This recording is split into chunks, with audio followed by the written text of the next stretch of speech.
And thank you all for joining us this evening. So firstly, I'm really pleased to introduce Helen Jones. Helen is an image maker whose work explores interactions between people and places and the imprints they leave behind.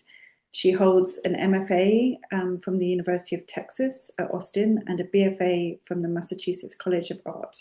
And since 2011, she has run Pine Island Press, a small press specializing in publishing photography and art zines. So Helen, I'll invite you to share your screen and talk to us about your work. Thanks. Thank you for that introduction and for everyone being here. Okay, so the work that is included in fellowship is from a project called To Light and Then Return. This work combines original photographs with found ephemera that I inherited after my mother passed away, as a way to examine the things that we carry with us, both emotionally and physically across lands from place to place. The idea for this project came together during a road trip after my mom passed away, but followed a path that I had started with her about a year before. She had wanted me to drive her to Arizona, and she had lived there at one time, and we tried to make that trip.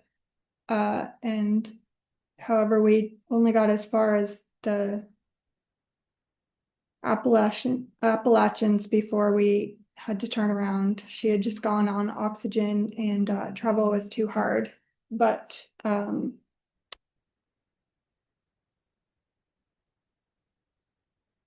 I had hoped to open a space in the tradition of road trip photography for reliance and responsibility, something a little different. So I went back to some images from that, and when I drove across the country again, I was driving with her ashes and boxes of ephemera and belongings of hers, and I made photos while I was going. I again drove down the Appalachians, but continued to the southwest where we had been trying to go. I took an indirect route and photographed her objects in places that I thought she would want to go, hoping to combine them with this ephemera in some way. This photo is of my mom's cane in Arizona, and I think this dying cactus to me is referencing her recent illness and passing. While reading and researching for this project, I came across a quote by Lucy Lepard from the book The Lure of the Local.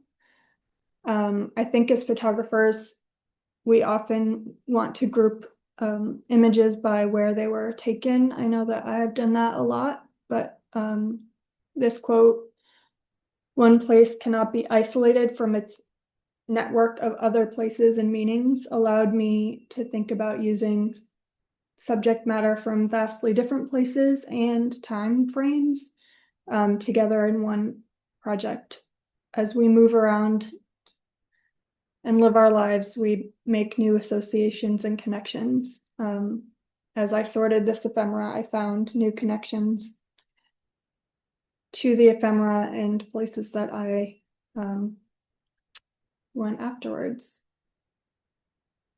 This photo is from that drive.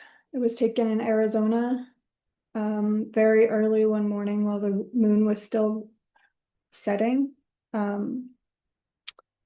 And later I rephotographed this in a similar way to the way that I handled some of the ephemera, catching a bunch of the surface glare, and that image was on the cover of a book I made from this work. I think a book was the first way that I thought about this work, and then later I tried to figure out how to translate it onto walls and in the studio. but this was hand bound and it only made 6 copies. And then later for this show, I actually printed, instead of the original photograph, I printed this rephotographed image. The title for the project in the book comes from a short poem by Emily Dickinson from the collection Gorgeous Nothings, the envelope poems of Emily Dickinson.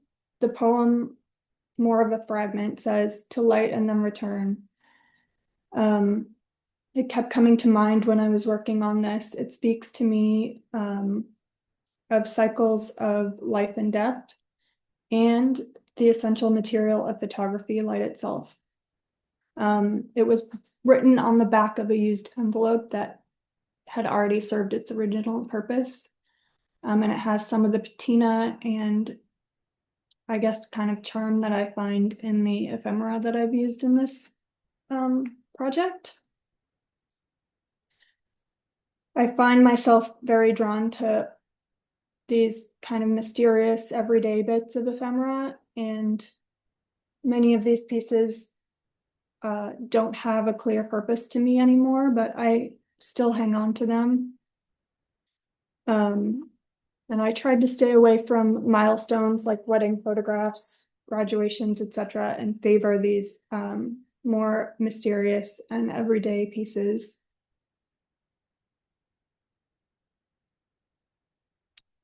This page is a poem, Bread and Roses by James Oppenheim, that was first published in 1910. And my mother had copied it out. So she was drawn enough to this poem that she copied it by hand. And I have been drawn enough that I have carried this notebook with me for many years. The poem comes from a phrase that was often used in the women's labor movement, bread for all and roses too. And later I staged my table in Oregon based on the poem's title. This day was pretty smoky also because of wildfires, which we've had here recently. So there's this kind of warm lighting that I found really nice, although eerie. In these images that I've been rephotographing, I really love the moments where the surface shows. Here there's this kind of otherworldly glare that is picking up scratches and dust. And I think this is a photograph of my father. It feels like a very liminal space. He's sleeping, but you're not really sure what's going on. Here, the light leak in the corner creates a ghostly sort of apparition. This photograph is made in Vermont. I try to find connections through the images in the book. This set of photos, the mirror behind them appears a lot like the moon in the earlier images, and it also feels like it's speaking of life cycles and a lot about caretaking to me. I started by scanning ephemera, but later I used a light copy stand and lights, and I found that this brought out the tactility of the images. Making work about death can be difficult, but I tried to find humor and odd moments in these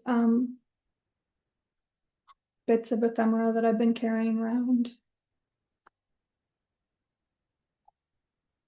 Each time I show images from this project, I find new and different connections between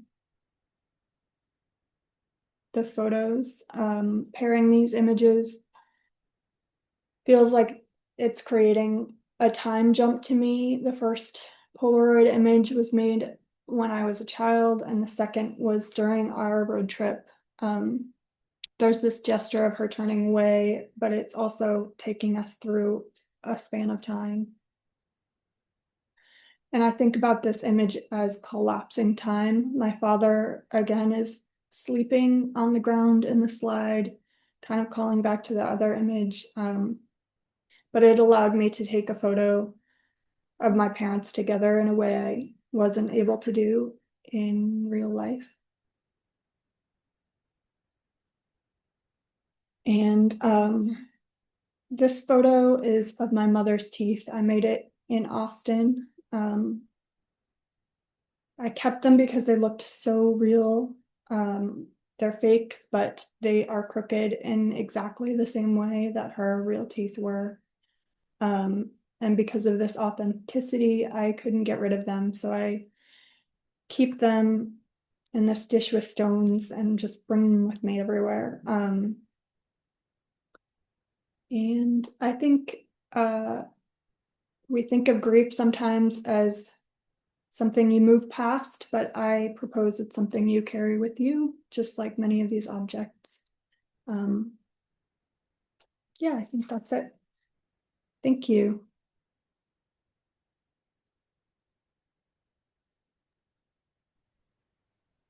Thank you, Helen, for that really beautiful, expansive overview of your work and these really poignant connections you explore between your own photography and how you bring elements of the family archive and memory and honor your parents in the present by engaging with that material. Thank you so much. So next I'll introduce Connor. Connor Gordon is an artist and educator exploring photography as unreliable narration. And through installations and self-published photo books, he explores photography's documentary fallibility to open up new expressive potential. He holds an MFA in art from the University of Oregon and is currently a lecturer in photography at Washburn University. So Connor, I'll invite you to share your screen and we're looking forward to hearing from you too. Yeah, great. Thanks so much for having me. And yeah, thanks to everybody at Silver Eye for this opportunity. It's been really wonderful. Okay, everyone can see that, hopefully. Yes, great. Great. Thanks. Okay, great. Let's get going. Okay. Well, yeah, this is my project, The Overlook, which again is featured in Fellowship 26. And yeah, we'll get right into it. There's a spot out near Seal Rock in Oregon where the ocean drops away and reveals the most incredible tide pools that I've ever seen. I've spent hours craning over them while visiting the Oregon coast, marveling at anemones and starfish as barnacle-encrusted sea stacks tower overhead. I return to these spaces again and again, scouting for whales from the nearby overlooks and taking photos atop the rocky lattices where earth and tide meet. At its core, this continual return is about desire, a desire for stillness and for the sublime, rendered accessible by coastal highway and scenic viewpoint. It is the same desire I pursue in my images that document these trips, as I zoom in on my phone to take in the curve of a wave or a spray of foam. Yet there is always a point where this access is refused. The tide starts to come in, the ground is unstable, the layers of intertidal life are too thick, the photograph begins to pixelate. The best tide pools I begin to notice are those I cannot reach. These questions of desire, representation, refusal are at the heart of the photographs that make up the Overlook. These images begin in the state parks and scenic viewpoints that dot the Oregon coast, all of which attempt to frame the land into this singular, kind of definitive and accessible vista. Within these spaces, I photograph the landscape through strategies that seem to reinforce this framing. Some photographs made on a large format camera reproduce scenic overlook infrastructure in exacting detail, while others chase the sublime through a phone camera and a pair of binoculars. Together, these strands of the project embrace the overlook as a framework where the infrastructural and the photographic converge in an attempt to bring the sublime into clear view. However, it is these same processes that compromise the images from their outset. The large format photographs never reveal the views their subjects are meant to frame, while the binocular images collapse into peripheral abstractions where pixelation, optical aberrations, and fragments of landscape intermingle. The sublime that inspires these images is elusive, manifesting not as a fixed element of the terrain, but as a fleeting resonance of the camera's making. And in this moment, the images lose their status as photographs about landscape, instead becoming photographs about looking. So this project began in 2021 when I moved to Oregon to pursue my MFA at the University of Oregon. And while I was living there, the Pacific Ocean was just an hour's drive away, and so I spent a lot of time visiting and making photographs in this space. Ideas and questions of place have always been very important to my work more broadly, before this and since. And so I was interested to see how photography might mediate this relationship I had with this new place, somewhere that I really, really loved living. I've since moved to Kansas, but and still really love this place, but somewhere I'd been experiencing for the first time at that point. In this regard, I was certainly not alone. As soon as my Instagram algorithm figured out I was moving, it began bombarding me with images like you see here. So these are selections from the Oregon Coast geotag on Instagram in this case.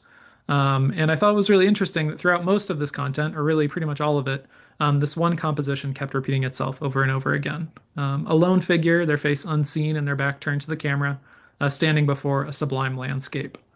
The point of view would kind of vary. Sometimes it was an arm's length perspective of a vlogging camera, sometimes it was a distant overhead view of a drone. But in all these images, the figure would stand at a remove, taking in the landscape from an elevated scenic viewpoint. The sublime was playing out before them, but they stood above the fray. This is a composition very clearly reminiscent of Caspar David Friedrich's Wanderer Above the Sea Fog, a painting that certainly within art history is kind of synonymous with this idea of the sublime, as kind of expressed by Romanticism.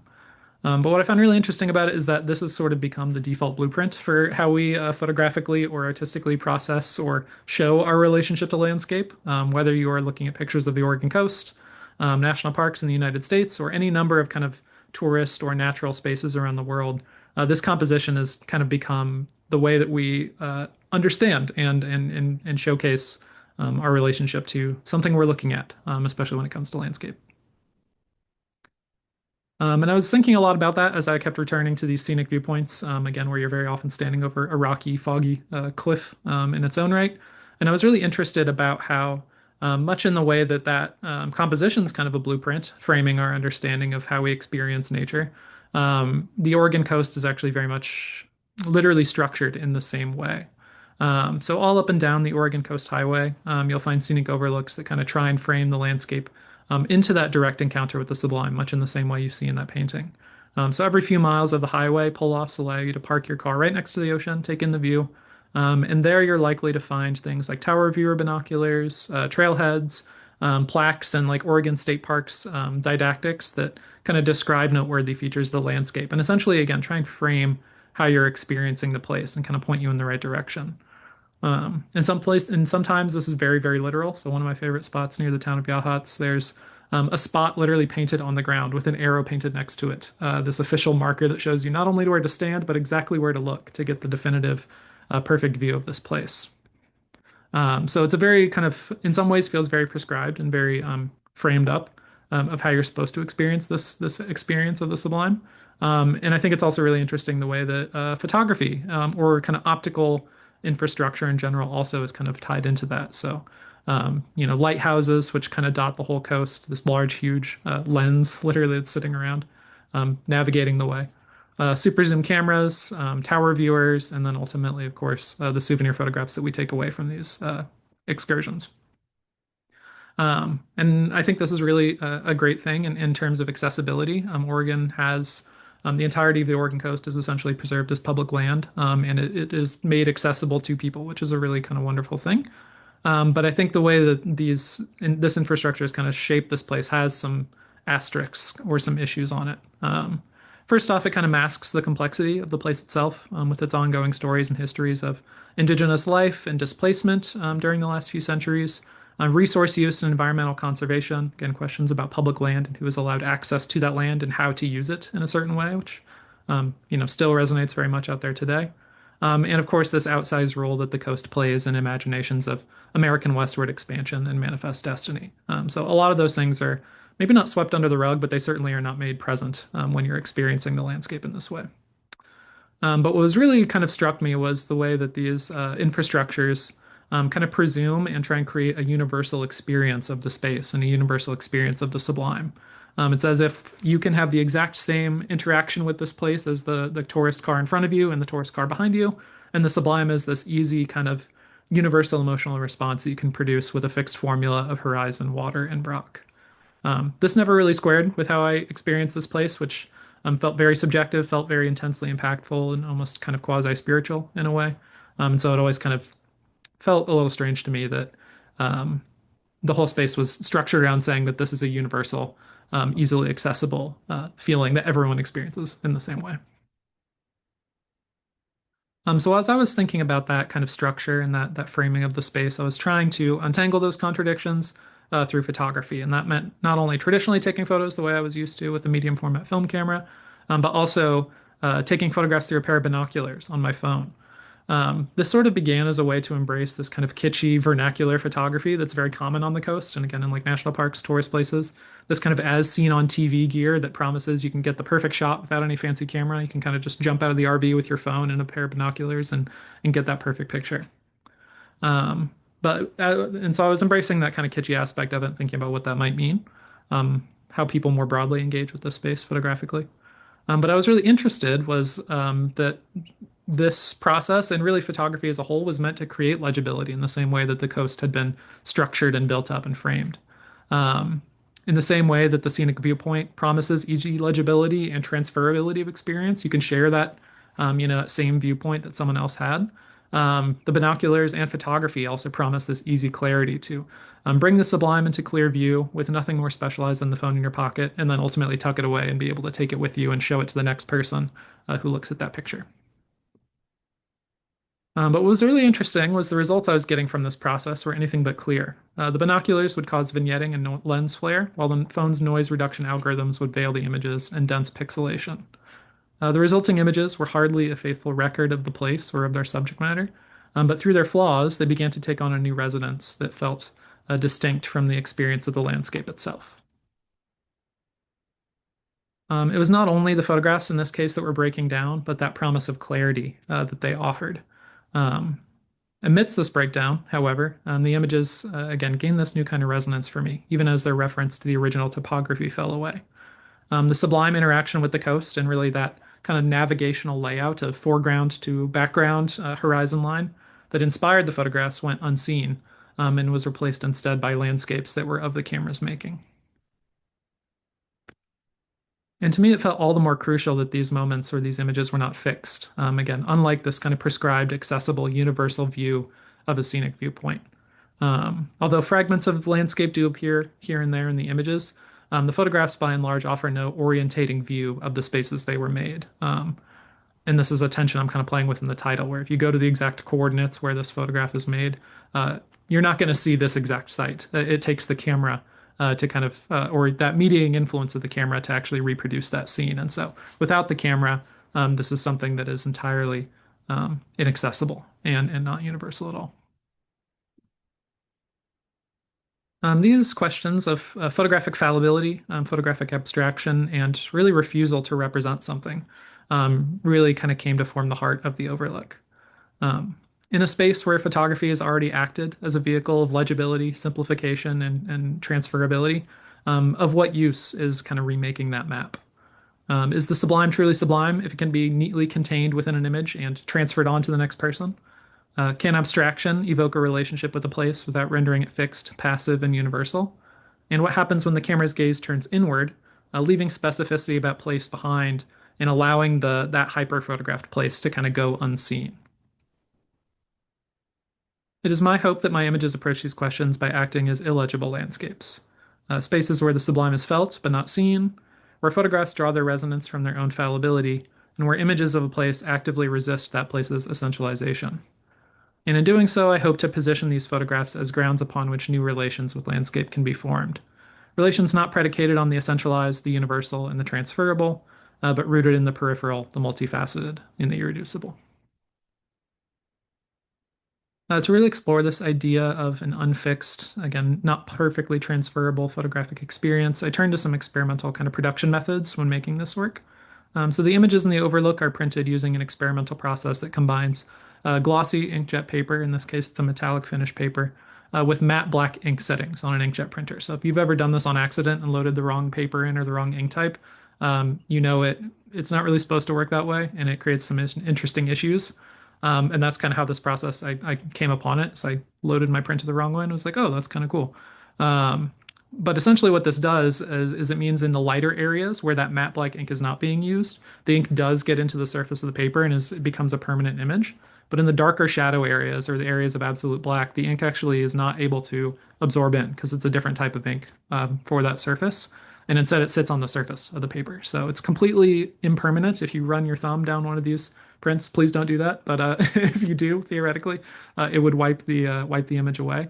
And so there's this impermanence to it that I thought was really interesting. And it also creates this varying relationship to viewing distance, to lighting, to the angle of view on these. And so you can kind of have a different experience with the image that reveals different details and aspects of the work as you kind of move around it and get closer, further away.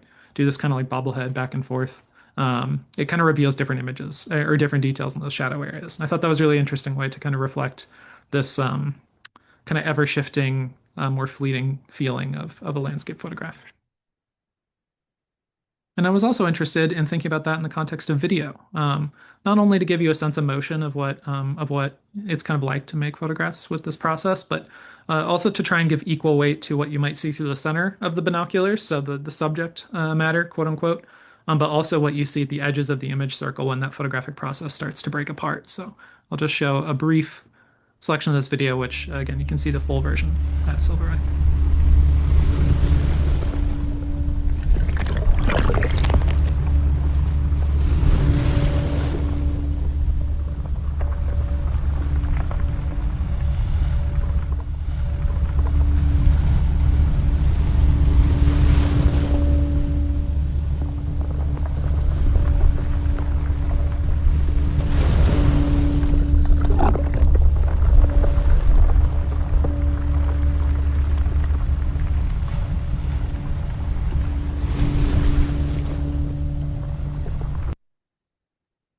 Okay, and that is kind of more or less where I'll end things. This is what the exhibition looks like at Silvereye. I do hope you have the chance to see it and experience it.